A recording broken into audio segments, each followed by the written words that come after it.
In the year 1430, on the 23rd day of March, in the modest hamlet of Pont-à-Mousson, situated in the eastern reaches of French territories within the Duchy of Lorraine, a child was born. This infant, destined to become one of the most contentious figures in English chronicles, was named Margaret. She entered the world as the offspring of Duke René of Anjou, affectionately known as the Good King, and Isabella of Lorraine, the daughter and heiress of Duke Charles II of Lorraine. This little girl was the second child in a family that would eventually welcome several more. Few could have foreseen that it would be her name, above all others, that would be etched into history as a symbol of unyielding ambition for dominion. Margaret's father, Duke René, bore an impressive array of prestigious titles, including Duke of Anjou, Duke of Bar, Duke of Lorraine, Duke of Calabria, Count of Provence and Piedmont, and the titular King of Naples, Sicily, and Jerusalem. However, beneath these grand appellations lay a stark reality. Most of these dignities existed merely on parchment, and René's actual authority was confined to a few French provinces. His unsuccessful attempts to expand his territories and assert his claims to the Kingdom of Naples meant that a significant portion of Margaret's childhood was spent with her father absent, engaged in military campaigns, or held captive. It fell upon Margaret's mother, Duchess Isabella, a woman of resolute will and determination, to shoulder the burden of administering the duchy and raising her children in her husband's absence. Margaret's formative years unfolded in Capua, a region near Naples that formed part of the Sicilian kingdom. Here, amidst the balmy Mediterranean climate and the vibrant Italian culture, the young girl received her education under her mother's strict tutelage. Duchess Isabella took her daughter's learning very seriously, enlisting the services of Antonio de la Salle, a man of considerable erudition for his time. Margaret grew up in an environment where strong women were not the exception, but the norm. Her paternal grandmother, Yolanda of Aragon, had governed Anjou on behalf of her son, and her mother actively defended her father's rights while he was imprisoned. These examples profoundly shaped the character of the future Queen of England, demonstrating to her that a woman could, and indeed must, fight for her rights and those of her kin. From a tender age, Margaret cultivated two passions that would accompany her throughout her life: hunting and reading. The exhilaration of horseback riding, the pursuit of game through the forests, the thrill of the chase, all these were more than mere diversions for the young princess. They were a preparation for the arduous future that awaited her. Books, meanwhile, opened vast realms of history, politics, chivalric romances, and philosophy to her. Margaret acquired an education remarkably rare for a woman of her era, which would later serve her well in navigating the intricate world of courtly intrigue and political alliances. Even those who would later become her adversaries acknowledged that, even in the direst periods of conflict, Margaret displayed a certain nobility and was prepared to cede rights and possessions to anyone who might aid her cause. The 15th century was a period of profound upheaval for Europe. The 100 Years' War between England and France was drawing to a close, leaving behind ravaged lands and depleted treasuries for both kingdoms. England, which had recently held sway over significant territories in France, was rapidly losing its continental possessions under the relentless advance of King Charles VII of France, Margaret's maternal uncle. It was at this juncture, when both sides craved a respite, that the notion of a dynastic marriage arose, one that could solidify a peace accord. The choice fell upon the young Margaret of Anjou, niece of Queen Marie of Anjou, wife of Charles VII. In the year 1444, when Margaret was merely 14 years of age, discussions commenced regarding her betrothal to King Henry VI of England. This union was envisioned as a means to bring an end to decades of bloodshed between the two realms. Duke René, Margaret's father, entered into negotiations with the English crown, striving to secure a perpetual alliance and a truce lasting 20 years. However, the price of this peace proved substantial. The English were obligated to relinquish the territory of Maine, which they controlled, to France, and the English king was to renounce his claims to Anjou. For the English nobility, who had fought in France for decades and lost sons and brothers in the conflict, such terms felt less like peace and more like capitulation. Nevertheless, negotiations proceeded, and in the year 1445, the 15-year-old Margaret departed her homeland, embarking for England to assume the mantle of queen in a land whose language she did not comprehend, whose customs were alien to her, and where her arrival was widely perceived as a symbol of national humiliation. The young woman, nurtured in the refined atmosphere of the French court and accustomed to the warmth of the Mediterranean, now faced the challenge of adapting to the harsh climate of damp Albion and the even sterner realities of English politics. Her husband, King Henry VI, was 8 years her senior and had nominally ruled England for over 2 decades. Yet the true character of the man with whom Margaret was to share her life would only be revealed after her arrival in England. Henry VI had ascended the English throne as an infant in the year 1422, following the demise of his father, the formidable warrior Henry V, conqueror of France. Throughout his reign, the young king remained under the sway of various court factions who manipulated his name for their own political agendas.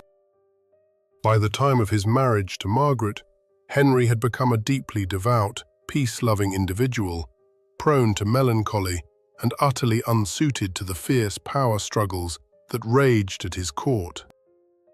Contemporaries described him as pliant, even weak-willed, incapable of making firm decisions or resisting the pressure exerted by his favorites. These qualities might have rendered him a virtuous Christian, but they made for a poor king. In an era demanding of a monarch decisiveness, strength of will, and the capacity to lead armies, Margaret and Henry's union was solemnized on the 23rd day of April, 1445. The young French princess quickly discovered that her husband was a kind man, yet utterly ill-equipped for the governance of a nation. Not long after the Queen's coronation, Duke René re-entered negotiations with the English crown, seeking to cement the terms of the peace agreement definitively. Margaret, alongside Henry, actively corresponded with King Charles VII of France, endeavoring to act as a mediator in these discussions. However, the outcome proved disastrous for the English side. The accord was concluded without the Anjou alliance, but with the loss of Maine. For the English aristocracy, this was a devastating blow. Decades of warfare, thousands of lives lost, immense expenditures, all for the sake of ultimately surrendering territories to the French, virtually without a fight. Margaret's influence over the gentle and malleable king became increasingly apparent. The English lords watched with growing alarm as the young queen, barely 16 years of age, began to meddle in state affairs. The nobility viewed the terms of the peace treaty as a direct betrayal of England's interests, and Margaret's evident sway over Henry provided yet another source of discontent. The king's diminished authority, his reliance on court favourites such as William de la Pole, Earl of Suffolk, and Cardinal Beaufort, fostered animosity among the kingdom's powerful lords. The nation, exhausted by its protracted conflict with France, now stood on the precipice of an internal struggle that would prove even more ruinous. Margaret's initial years as queen were marked by relative tranquility, but the underlying tensions steadily escalated. The queen sought to solidify her position at court, cultivating her own faction of supporters among the English lords.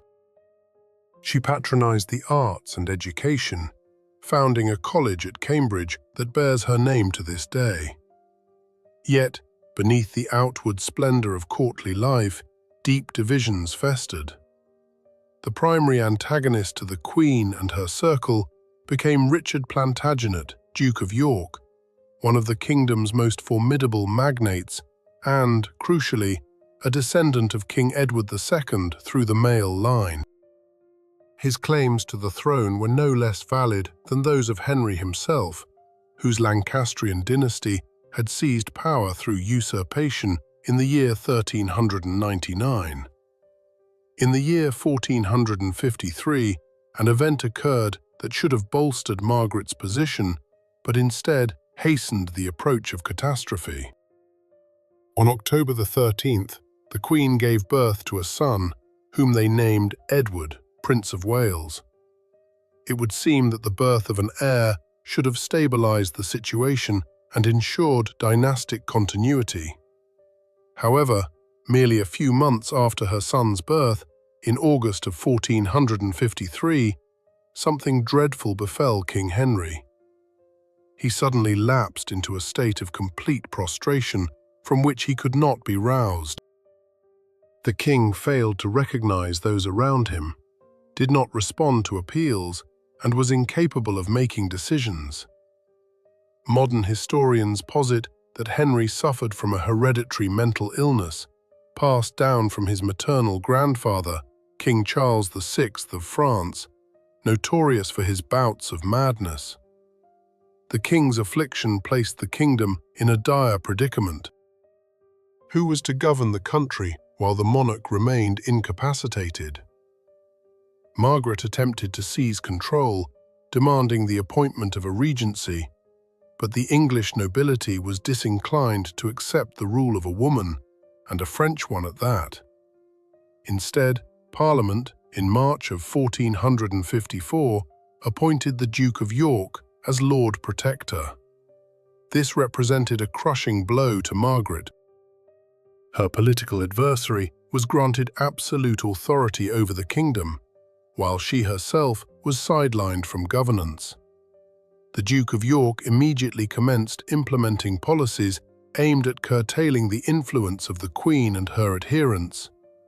He dismissed Henry's favourites from their posts, enacted financial reforms, and endeavoured to restore order to the nation. However, at the close of 1454, an event transpired that once again altered the course of affairs. Henry unexpectedly recovered, as if awakening from a prolonged nightmare. His consciousness returned as abruptly as it had abandoned him over a year prior. The king was once again able to speak, recognize people, and make decisions. His first act was to remove the Duke of York from the protectorate and reinstate his former advisors. For Margaret, this was a triumph. Her husband had returned, her standing was restored, and her enemy was vanquished. But for the Duke of York, this signified the shattering of all hopes of legitimately acquiring power. Richard Plantagenet understood that peaceable means would not suffice. Only one recourse remained: the force of arms. In the spring of 1455, the Duke of York began to muster troops. Ostensibly, he did not oppose the king himself, but rather his misguided advisors, who, he claimed, were leading the kingdom to ruin. This was a customary pretext for rebellion in medieval England. Lords always rose not against the monarch per se, but against those who allegedly offered him poor counsel. However, behind this facade lay a struggle for the very crown, a conflict between two branches of the royal house of Plantagenet.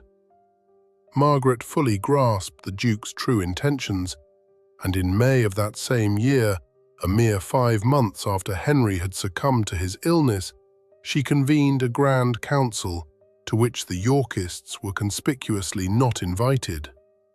This was an overt declaration of war. On the 22nd of May, 1455, the first armed confrontation occurred between the Lancastrian and Yorkist factions, the Battle of St. Albans. Historians consider this engagement the official commencement of the series of civil wars that would come to be known as the Wars of the Roses. The conflict's appellation derives from the heraldic symbols of the warring parties.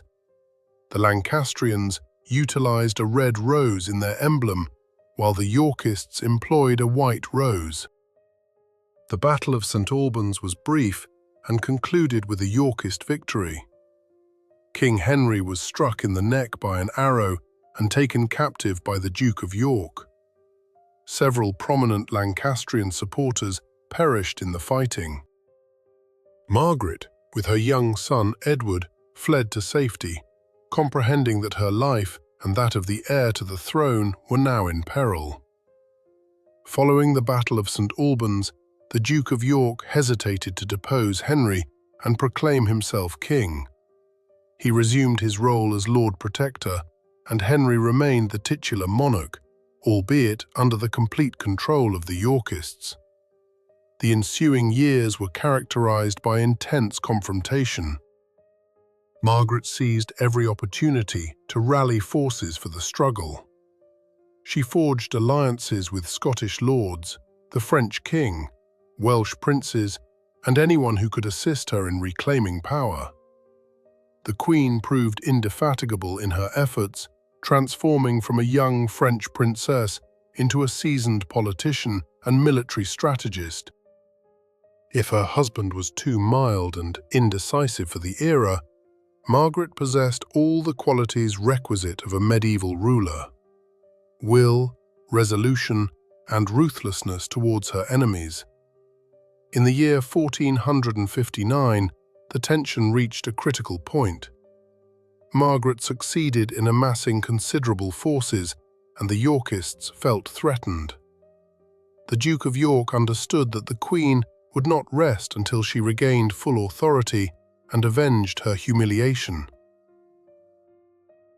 The conflict once again escalated into open warfare. In the summer of that year, the Battle of Blore Heath took place. This was followed by the Siege of Ludlow. Fortune shifted from one side to the other. The country fractured. Some lords supported the Lancastrians, others the Yorkists, while many adopted a wait-and-see approach, trying to discern who would prevail. The common populace suffered from the depredations of both armies, from the devastation of their fields, and the arbitrary actions of soldiers. England, having just concluded an exhausting 100 Years' War with France, was now embroiled in a war against itself.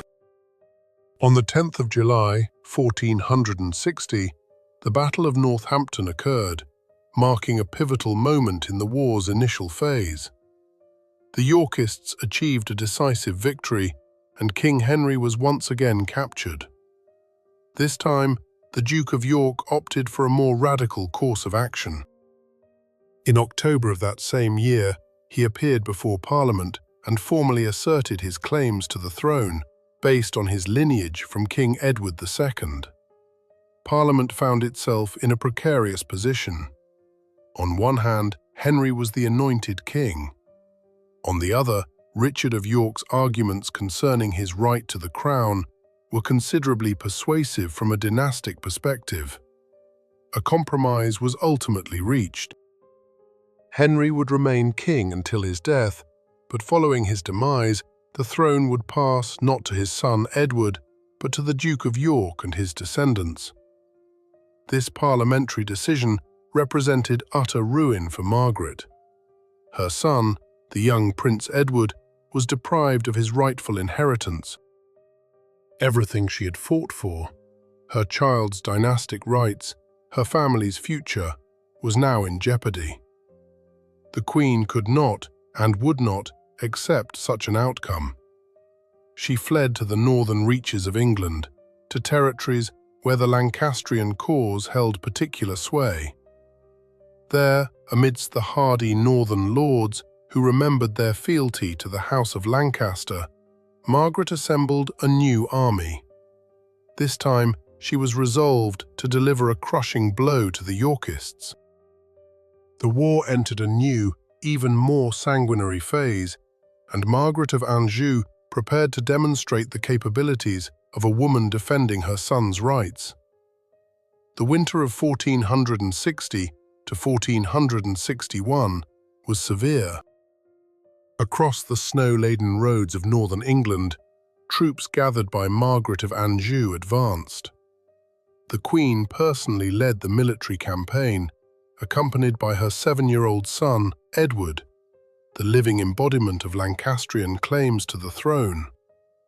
Her adversary, the Duke of York, also raised an army and marched to meet her. On the 30th of December, 1460, the two armies clashed near Wakefield in Yorkshire. The battle was fierce and swift. Margaret's forces, numerically superior to the Yorkists, surrounded and routed the enemy. The Duke of York fell in combat, as did many of his supporters. The Earl of Salisbury was captured. Following the Battle of Wakefield, Margaret demonstrated that she knew no mercy in war. According to one account, it was she who gave the order to execute the captured Earl of Salisbury and to decapitate the body of the slain Duke of York. Richard Plantagenet's head was impaled on a spike and displayed above the city gates of York, a paper crown placed upon it in mockery of his claims to the throne. This act was not merely one of brutality, but of symbolic humiliation of the enemy, intended to illustrate the fate of those who dared to infringe upon the rights of the legitimate king and his heir. However, some historians contest Margaret's direct involvement in these actions, asserting that at the time of the Earl of Salisbury's execution, the Queen was in Scotland. Nevertheless, rumour attributed these grim commands to her, and her reputation as a ruthless ruler only grew. The victory at Wakefield emboldened the Lancastrians. Margaret marched south at the head of a large army, intending to liberate her husband, who remained captive in Yorkist hands. On the 17th of February, 1461, the Second Battle of St. Albans took place. This time, fortune favoured the Queen. Her troops routed the Yorkist army, commanded by Richard Neville, Earl of Warwick, known as the Kingmaker. Henry VI was freed and reunited with his wife and son. It appeared that Margaret had achieved total victory. Her primary adversary was dead, and the king was liberated. The path to London lay open. However, following this triumph, the Queen committed an act that irrevocably damaged her reputation in the eyes of her contemporaries and posterity. After the Battle of St. Albans, 2 Yorkist captives fell into Margaret's hands: William Bonville, the 1st Baron Bonville, and Sir Thomas Kyriel. Both were knights who had guarded King Henry during the engagement. According to the laws of chivalry, they were entitled to ransom and honourable treatment. Yet, Margaret chose a different path. According to chronicles, she did not pronounce sentence herself, but acted with even greater cruelty. The Queen addressed her 8-year-old son, Edward, saying, "Just son, by what death shall these knights die?" And the boy, raised in an atmosphere of war and hatred, knowing nothing but perpetual flight and battles, ordered the captives' heads to be severed. This episode became a parable, a testament to the depths of cruelty that civil war could engender, when even children delivered death sentences. Margaret's victories at Wakefield and St Albans should have secured her a triumphant return to London. Yet, it was at this precise moment that the Queen made a fatal error. Her northern army, largely composed of Scottish mercenaries and warriors from the borderlands, had gained notoriety for plunder and violence against the civilian population. News of these atrocities preceded Margaret's army, and the inhabitants of London, gripped by panic, refused to open their gates to the Queen. The city's nobility and merchants feared that the Lancastrian army would sack the capital. Margaret hesitated, reluctant to take the city by force. This indecision cost her the war. While she stood beneath the walls of London, the Yorkists gained the time they needed to regroup. The deceased Duke of York, who had fallen at Wakefield, left behind a son, Edward, Earl of March, a young, energetic, and talented commander. Upon learning of his father's death, he swore vengeance and raised a new army in western England. On the 2nd of February, 1461, he achieved victory over the Lancastrians at the Battle of Mortimer's Cross. Edward then joined forces with the remnants of the Earl of Warwick's defeated army and marched towards London. On the 4th of March, 1461, the citizens of the capital opened their gates to the Yorkists. On the 29th of March, Parliament, convened in London, declared Henry VI deposed, and the young Edward, son of the fallen Duke of York, was proclaimed King Edward IV. Thus, a new dynasty was established on the English throne, and Margaret of Anjou transformed from queen to the wife of a deposed monarch, the mother of a prince disinherited. The news of Edward IV's proclamation as king struck Margaret a devastating blow. All that she had achieved through her victories at Wakefield and St Albans proved futile due to her indecisiveness outside London. Now she faced the daunting task of beginning anew, but under far more adverse conditions. The new king, Edward, was young. He was not yet 20 years of age. He possessed charisma, military acumen, and unwavering resolve. Unlike the weak-willed Henry VI, this Yorkist nobleman possessed the charisma to inspire loyalty and lead his men. On the 29th of March, in the year 1461, during the Palm Sunday celebrations, Edward marched his formidable army north, intending to decisively crush the Lancastrians. On that same day, the 29th of March, in the year 1461, the same day as Edward IV's coronation, the Battle of Towton in Yorkshire took place, a confrontation that would become the bloodiest engagement in the War of the Roses. Estimates of the combatants range from 50,000 to 80,000 men. The battle raged throughout the entire day, amidst a blinding snowstorm and brutal cold. By dusk, the field was a grim tableau, strewn with thousands of fallen soldiers. The Lancastrian cause suffered a catastrophic defeat. Numerous prominent supporters of Queen Margaret perished in the fighting or faced execution in its aftermath. Henry VI, accompanied by his wife and son, fled north, eventually finding sanctuary in Scotland. For the House of Lancaster, this was an utter disaster. Their army was annihilated, most of their loyalists were dead, and their king and his family were in exile. The subsequent years saw Margaret wander, desperately seeking allies to continue her fight. She appealed to the King of Scots, the French court, the Duke of Burgundy, anyone who might offer succour. The Queen was prepared to promise anything, to cede any English territories, to forge any treaties, solely to procure troops and funds for a renewed attempt to reclaim the throne. These years represented the most arduous trial for a woman who had recently governed England. She subsisted on alms, dependent on the good graces of foreign rulers, and witnessed her son grow up in destitution and uncertainty. Prince Edward, destined to rule England, instead roamed foreign lands, honing his military skills and dreaming of the day he could reclaim his rightful inheritance. In the year 1464, Henry VI, who had been in hiding in northern England, was apprehended by the Yorkists and imprisoned in the Tower. Margaret now found herself alone with her adolescent son, without a husband, an army, or financial resources.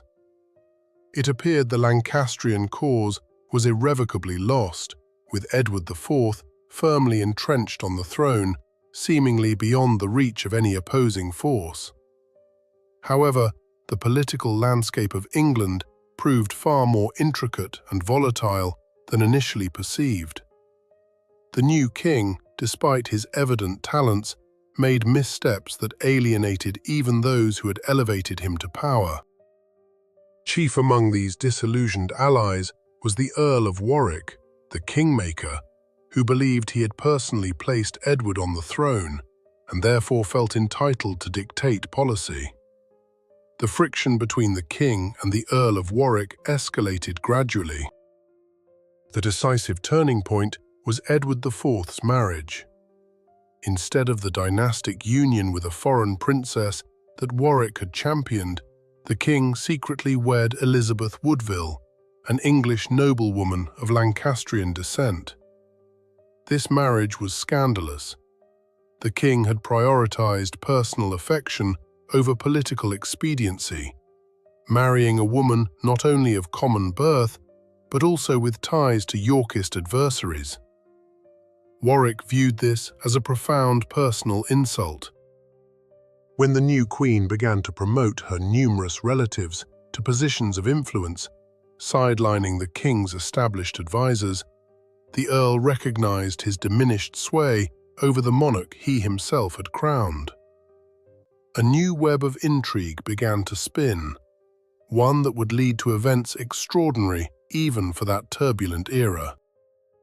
The kingmaker resolved to replace the king, even if it meant forging an alliance with his sworn enemy, Margaret of Anjou. In the year 1469, the Earl of Warwick openly rebelled against King Edward.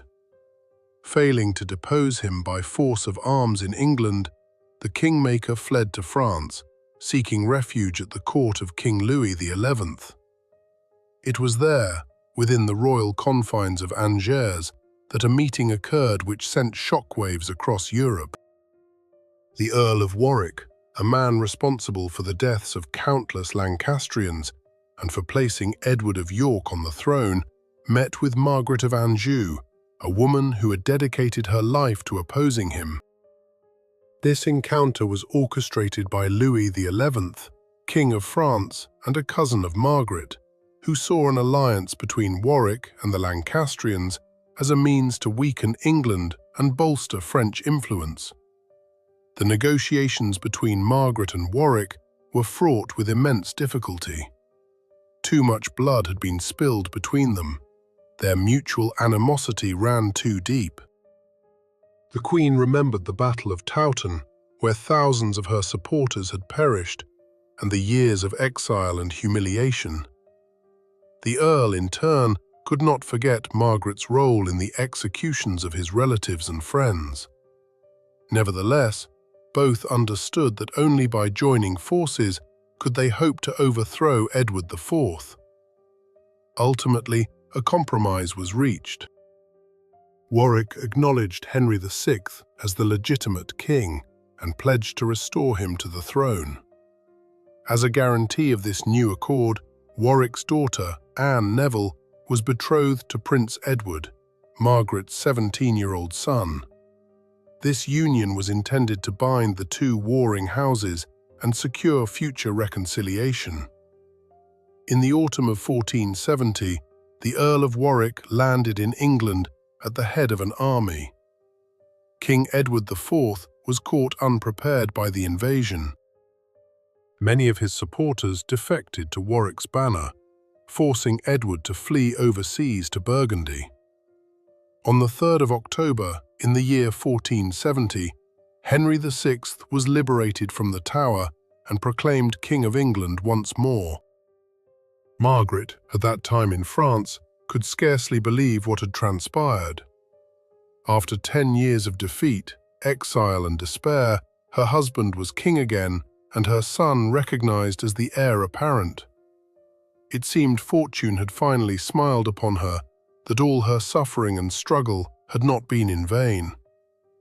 The Queen began preparations to return to England, anticipating a triumphant restoration of her rights. However, this triumph proved to be fleeting. While Margaret made ready for her journey, organizing ships and her retinue, events were unfolding in England that would once again upend the established order. Edward IV, having found refuge with his brother-in-law, the Duke of Burgundy, had no intention of accepting the loss of his throne. In March of the year 1471, he disembarked in northern England with a small contingent. Formally, Edward declared his arrival was merely to reclaim his ancestral lands as Duke of York, not to contest the crown. Yet, as he advanced south, his army swelled rapidly. Old allies flocked back to his cause, and towns opened their gates to him. On the 14th of April, in the year 1471, the Yorkists confronted Warwick's forces at the Battle of Barnet. The Battle of Barnet unfolded in a dense fog that enveloped the battlefield. In the ensuing confusion, soldiers struggled to distinguish friend from foe. The engagement was fierce and chaotic. By day's end, fortune favored Edward IV. Warwick's troops were routed, and the kingmaker himself perished in combat. Warwick's death was a devastating blow to the Lancastrian cause. Their principal commander and most powerful ally was dead, and Queen Margaret had not yet even set foot in England. A few days after the battle, when Margaret, her son Edward, and her daughter-in-law Anne Neville finally landed on English shores, they received devastating news. Warwick was dead. His army was dispersed, and King Edward IV once again controlled London and held her husband Henry captive. Nevertheless, the Queen refused to surrender. She resolved to assemble a new army and offer the Yorkists a final stand. Margaret of Anjou found herself in a desperate predicament. Her most crucial ally was deceased. The enemy controlled the capital and most of the country, while she lacked both an army and the time to raise one. Yet, the 40-year-old Queen, who had endured 2 decades of warfare, was not one to yield. She moved westward and northward, towards the shires and border counties where the House of Lancaster traditionally held sway. Along the way, detachments of loyal knights, remnants of Warwick's defeated army, and Welsh militiamen joined her. By early May, Margaret had amassed a considerable force, though it was outnumbered and outmatched in experience by the king's army. By her side was her 17-year-old son, Prince Edward of Westminster, preparing to participate in a battle for the first time. Upon learning of Margaret's movements, Edward IV immediately marched to intercept her. He understood the necessity of delivering a decisive blow to the Lancastrians before they could consolidate their strength and fortify their positions. The royal army advanced at a forced march, aiming to intercept Margaret before she could cross the River Severn and reach Wales, where she might receive reinforcements. On the 4th of May, in the year 1471, the two armies met near the town of Tewkesbury in Gloucestershire. Margaret was compelled to engage. She had failed to cross the river, and retreat was not an option. the Queen would personally lead the army into battle, an unprecedented occurrence for a woman of that era. The Battle of Tewkesbury commenced on the morning of the 4th of May. The Lancastrians occupied a defensive position on a hill, protected by ditches and hedges. Edward IV, a skilled commander, orchestrated the assault, leveraging his troops' superiority in artillery and discipline. The battle was brutal and bloody. For several hours the outcome remained uncertain, but ultimately the Yorkists' experience and numerical advantage prevailed. The Lancastrian defences were breached, and their army broke and fled. Many of Margaret's noble adherents perished in the fighting. John Courtenay, Earl of Devon, fell, as did John Wenlock, Baron Wenlock. Among the slain were John Delves, John Beaufort, William Vaux of Harrowden, and Robert Whittingham. But the most devastating loss still awaited Margaret. Prince Edward of Westminster, the 17-year-old heir to the Lancastrian throne and Margaret's only son, was killed at the Battle of Tewkesbury. The circumstances of his demise remain a subject of historical debate. One account suggests he fell in the thick of battle, fighting valiantly. Another claims he was captured and subsequently executed on the orders of King Edward or his brothers. One chronicle asserts that after the battle, the captured prince was brought to a large field known as Gaston, where King Edward IV and his men killed him.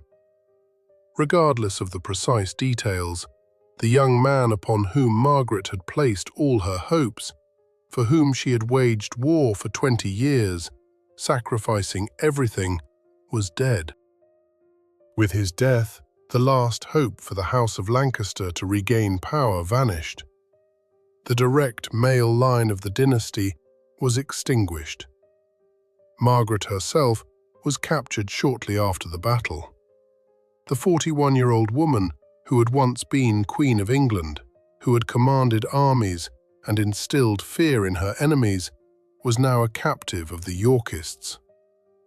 With her was taken her young daughter-in-law, Anne Neville, daughter of the Earl of Warwick, who had fallen at Barnet, and widow of Prince Edward.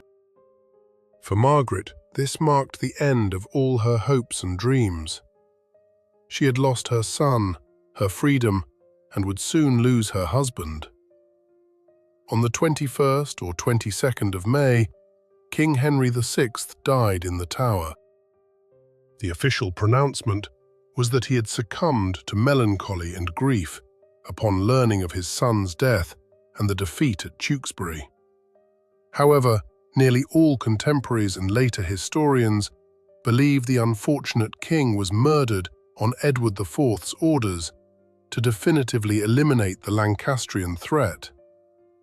Margaret was incarcerated in Wallingford Castle under the care of Alice Chaucer, Duchess of Suffolk, who had once been her lady-in-waiting. The years spent in captivity were a period of profound despair for Margaret. She had lost everyone she held dear: her husband, her son, her freedom, her crown. The woman who had been at the centre of European politics was now a forgotten prisoner in an English castle. Her father, Duke René, worked tirelessly for her release, but negotiations were protracted. The Yorkists were in no hurry to release Margaret, fearing she would again attempt to organise resistance. Only in the year 1475, 4 years after her capture, was an agreement reached for her ransom. The liberation of Margaret of Anjou was the outcome of lengthy and complex negotiations involving several parties. King Louis XI of France, a cousin of Margaret, agreed to pay her ransom to King Edward IV. However, this act of clemency was not without its conditions. Louis stipulated that Duke René, Margaret's father, must cede all his territories to France: Anjou, Bar, Lorraine, and Provence. In effect, This meant Margaret had to relinquish all claims to her father's inheritance in favor of the French crown. The sum Louis paid as ransom was considerably less than the true value of these lands, making it a highly advantageous transaction for the French king. Furthermore, Margaret was required to renounce all her claims to English titles and possessions in favor of Edward IV. In the year 1476, after all formalities were concluded, Margaret returned to France. She was 46 years old, but appeared far older than her years. 2 decades of continuous warfare, years of wandering and exile, the loss of her husband and son, and 4 years of imprisonment had left an indelible mark on the once beautiful French princess. The woman who had been one of Europe's most formidable rulers returned to her homeland, impoverished, stripped of all rights and titles, dependent on the goodwill of her cousin, the King of France. She was permitted to reside at the Château d'Angers on lands that had once belonged to her father, but now belonged to the French crown. Margaret's final years were spent in quiet obscurity. She lived as a poor relation of the king, receiving a modest allowance from the royal treasury. The once proud queen, who had led armies into battle and shown no mercy to her enemies, now lived out her days in anonymity. She was left with no family, no friends, no wealth, no power. Nothing but memories of the glorious and terrible days of her youth. Her father, Duke René the Good, died in the year 1480, and Margaret survived him by only 2 years. On the 25th of August, in the year 1482, Margaret of Anjou passed away at the age of 52. Her remains were interred alongside her parents in the Cathedral of Angers. Even in death, Margaret found no peace. During the French Revolution, more than 3 centuries after her demise, the Cathedral of Angers was plundered by revolutionary mobs.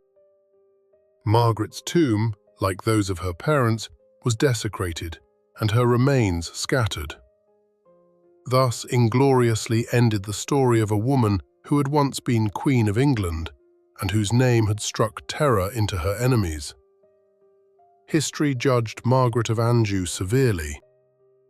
Contemporaries accused her of instigating civil war, of cruelty, and of attempting to usurp power, which, according to medieval notions, could not belong to a woman. William Shakespeare, in his historical chronicles, branded her the she-wolf of France, creating an image of a ruthless and vengeful woman prepared to commit any atrocity for power. However, later historians offer a different perspective on Margaret of Anjou's character. She was a woman thrust into an extraordinarily challenging situation. Married off at 15 to a weak-willed king in a foreign land, where she was viewed as a symbol of national humiliation, Margaret was forced to assume the burden of governance when her husband proved incapable of ruling due to mental illness. She had to defend her son's claim to the throne.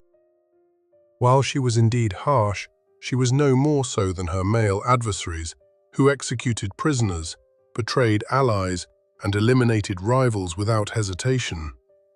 Her greatest offense in the eyes of her contemporaries was that, as a woman, she dared to assume the role of political and military leader in a society where such a position was exclusively the prerogative of men.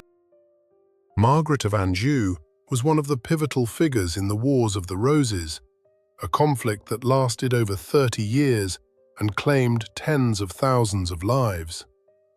This war decimated the old English aristocracy, with many noble families entirely wiped out in battles and executions. It fundamentally altered the nature of the English monarchy and paved the way for the rise of the new Tudor dynasty, who would ascend to power in the year 1485, a mere 3 years after Margaret's death. The story of this woman is a testament to how personal ambition, dynastic disputes, and the struggle for power can plunge an entire nation into the abyss of civil war, with consequences that would be felt for decades.